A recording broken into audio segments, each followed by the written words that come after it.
नमस्कार, आप देख रहे हैं जनता बोले। मैं हूं प्रवीण तिवारी।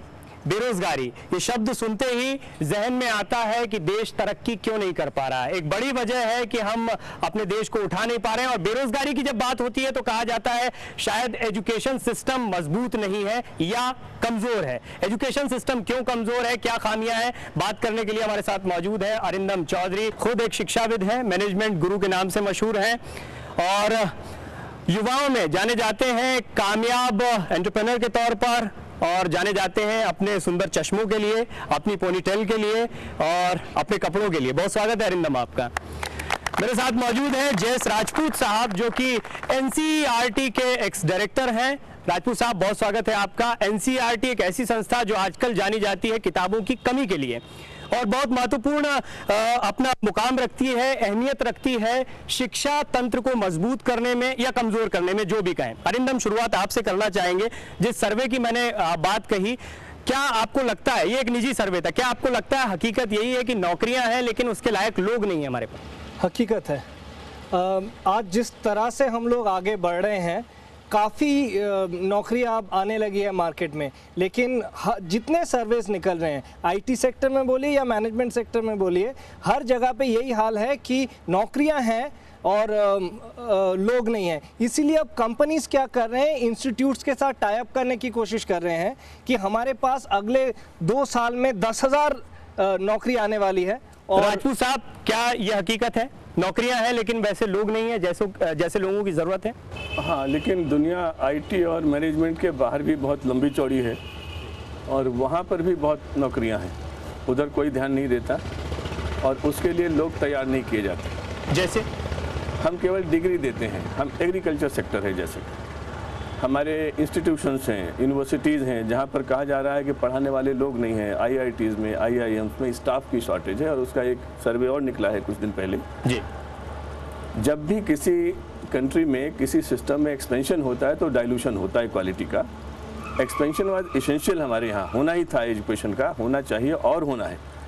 लेकिन हमने गलती जो की है वो है कि हमने क्वालिटी पर ध्यान नहीं दिया, क्वालिटी कमज़ोर होती गई। और दूसरा कि हमने स्किल ट्रेनिंग को छोड़ दिया। हमारे लोगों ने जो प्रोफेशनल स्किल ट्रेनिंग, 5% लोग 18 से 23 साल की उम्र में ऐसे हैं जो कोई स्किल जानते हैं। और इंजीनियरिंग में जो 4 लाख ग्रेजुएट्स निकलते हैं उसमें से 3 लाख ऐसे होते हैं जिनको additional inputs are necessary to train. तो जो बात आप कह रहे हैं वो बहुत सही है और ये हमारी एजुकेशन प्लानिंग की बड़ी ज़बरदस्त एक बहुत सुंदर बात आपने कही। तमाम स्टूडेंट्स भी मेरे साथ मौजूद हैं। क्या आप लोगों के सामने बहुत सारे ऑप्शन थे जब आप 12th पास करके अपने स्कूलों से निकले या फिर आपने ग्रेजुएशन किया या जो भी एजुकेशन आपने ली, बेसिक एजुकेशन के बाद क्या आपके पास बहुत सारे ऑप्शन थे, आपको जानकारियां थी? कितने लोगों को लगता है जानकारियां थी? हाथ ऊंचा करें। नहीं थी, जानकारियां नहीं थी। तो क्या आप मैनेजमेंट पढ़ रहे हैं? फिर आपने मैनेजमेंट को क्यों चुना? देखिए, एक चीज़ मैंने देखा है, स्कूलों में पढ़ाते हैं लेकिन पढ़ाने के बाद क्या करना है उसके बारे में कोई इन्फॉर्मेशन नहीं है। तो ये आप वो स्कूल का सिस्टम का लेकिन समझिए, या तो आप समझिए कि जो अवेयरनेस टीचर्स में है वो कमी है। बट एक पढ़ाने से तो नहीं होगा, उसके आगे भी क्या होना है वो उसका रास्ता भी दिखाना है। अगर वो नहीं है तो अल्टीमेटली पढ़ के फ़ायदा क्या है? तो ये होल सिस्टम जो चल रहा है सिर्फ एक सपोर्टिंग सिस्टम है rather than add system.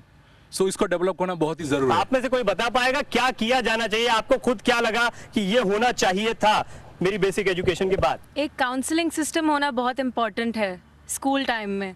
Because आप जब अपने पढ़ाई कर रहे हैं, आप चूज़ करते हैं, कॉमर्स स्ट्रीम चूज़ करते हैं, साइंस चूज़ करते हैं, आर्ट्स चूज़ करते हैं, किस बेसिस पे चूज़ करते हैं, ये चीज़ बहुत इंपॉर्टेंट है। आपने आगे जाके क्या करना है, ये चीज़ इन सब चीज़ों पे मायने रखता है। राजपूत साहब, जब अभी किताबें नहीं मिल रही हैं तो ये जो तमाम बातें कर रहे हैं आगे की काउंसलिंग और ये कहाँ हो पाएंगे? अभी तो एजुकेशन ठीक से नहीं मिल पाएगी। मैं इस बात का जवाब देना चाहूँगा जो इन्होंने कहा कि गाइडेंस काउंसलिंग होनी चाहिए। उसके साथ साथ स्कूलों में ये भी होना चाहिए कि किस बच्चे का किस एरिया में इंटरेस्ट है और वहाँ पर उसको एडिशनल इनपुट्स दिए जाने चाहिए।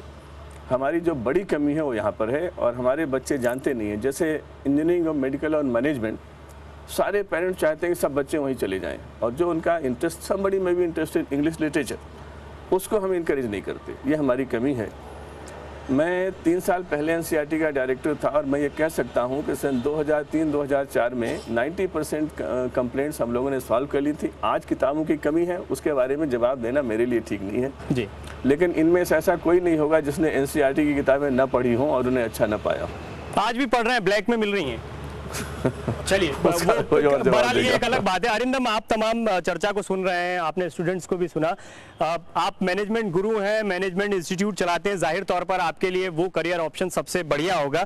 लेकिन क्या वाकई बहुत से करियर ऑप्शन हैं या फिर हम लोग बहुत कन्वेंशनल, चाहे मैनेजमेंट हो, चाहे आईटी सेक्टर हो, या फिर कोई सॉफ्टवेयर इंजीनियर बनना चाहता है और पहले ये था कि पीईटी कर लेंगे, पीएमटी कर लेंगे, डॉक्टर बन जाएंगे, इंजीनियर बन जाएंगे। बहुत कन्फाइंड होती है सोच, क्योंकि जानकारियां नहीं, एक्सप्लोर नहीं कर पा रहे हैं अपने आप। इसके लिए तो शायद हमें स्कूल में वापस जाना पड़ेगा कि जब एक स्कूल में बच्चा बड़ा हो रहा होता है, उसको क्या हम पूरा फ्रीडम देते हैं अपना जो इंटरेस्ट है उसको एक्सप्लोर करने के लिए, या हम प्रेशराइज कर देते हैं कि भाई पड़ोसी खराब बोलेंगे अगर तुम्हें साइंस में चांस नहीं मिला, पड़ोसी खराब बोलेंगे अगर कल को आपको आईआईटी में नहीं मिला, और आईआईटी में भी जाओगे और देश का पैसा खर्चा होगा आपके ऊपर, लेकिन उसके बाद भी पड़ोसी खराब बोलेंगे अगर आईएम में नहीं मिला तो वो पैसा चाहे डूब जाए। और ये हम प्रेशर बिल्डअप करते हैं, ये पेरेंट्स का एजुकेशन इंपॉर्टेंट है, टीचर्स का एजुकेशन इंपॉर्टेंट है, स्कूल में हम किस तरह से बच्चों को फ्रीडम दे रहे हैं। अच्छा, पड़ोसियों को खराब लगेगा ये सोचकर कौन कौन अपनी पढ़ाई को आगे बढ़ा रहा है? कोई है? शायद कोई नहीं होगा, कम से कम अरिंदम सामने कोई नहीं बोलेगा। अगर कोई आईआईएम में एडमिट होता है, आईआईटी में होता है तो लोग मिठाई बांटते हैं पेरेंट्स, मगर अगर वो बीएड कॉलेज में पढ़ने जाता है तो लोग बताते नहीं है बगल वाले। बिल्कुल सही बात है। ये फर्क है और ये फर्क हमने parental pressure is enormous on the young children. Rajput साहब, पढ़ाई के बाद जो पैसा मिलता है क्या इसका बहुत बड़ा कारण नहीं है? पैसा तो और जगह भी मिल सकता है। बीएड करने के बाद या बीएड कॉलेज में से निकलने के बाद उसे क्या मिलेगा, और मैनेजमेंट स्कूल से या आईटी सेक्टर में जाकर क्या मिलता है, ये हम देख रहे हैं, जाहिर सी बात है। एजुकेशन सिर्फ पैसे कमाने के लिए नहीं होती है, और मैं समझता हूँ अरिंदम चौधरी भी मानेंगे कि वो केवल इसलिए लोगों को तैयार नहीं करते हैं केवल पैसे कमाएं। जो पैसा कमाने के लिए पढ़ रहे हैं वो हाथ ऊंचा करें। पैसा भी कमाना चाहिए, लेकिन केवल पैसा कमाने के लिए पैसा कमाने के लिए नहीं पढ़ रही? अच्छा, आप पढ़ चुकी हैं, तो आपने पैसा कमाने के लिए पढ़ाई नहीं की। चलिए, आप पर लौटूंगा, लेकिन अभी एक ब्रेक लेना है, फिर पैसा कमाना चाहिए लेकिन केवल पैसा नहीं कमाना चाहिए। केवल सिर्फ पैसा नहीं कमाना चाहिए, इस पर लौटेंगे, लेकिन अभी लेना है एक ब्रेक। देखते रहिए जनता बोले, लौटते हैं इस ब्रेक के बाद।